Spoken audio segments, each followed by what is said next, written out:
let's get underway. Let's set the stage with a quick audience survey. And with a show of hands, raise your hand if you've ever bought advertising in the past and were disappointed with the results. Let's see those hands.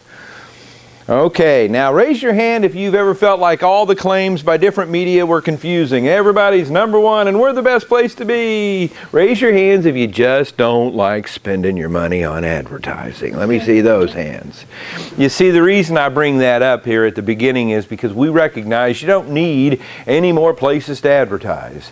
What most business owners tell me they need is a better understanding of how to make their current efforts more effective. And that's the whole premise of our presentation today. It's called the Branding Workshop.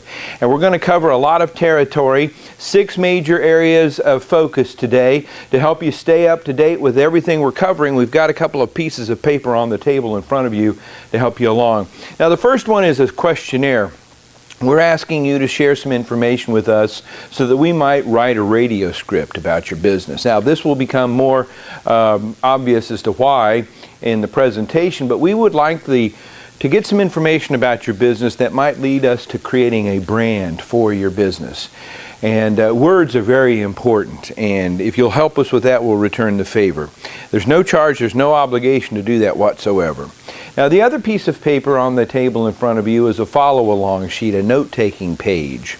Now, we're going to cover a lot of information. The back of it's completely blank. You can write anything you want down, but on the front are the key things I hope you learn about and retain today. The first one is this. Consumers in this area have $33 billion to spend on products and services.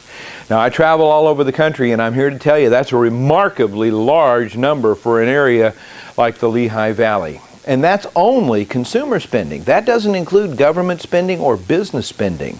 So anybody in business in this area should have great anticipation that better days are on the way, because that number has been growing over the past few years.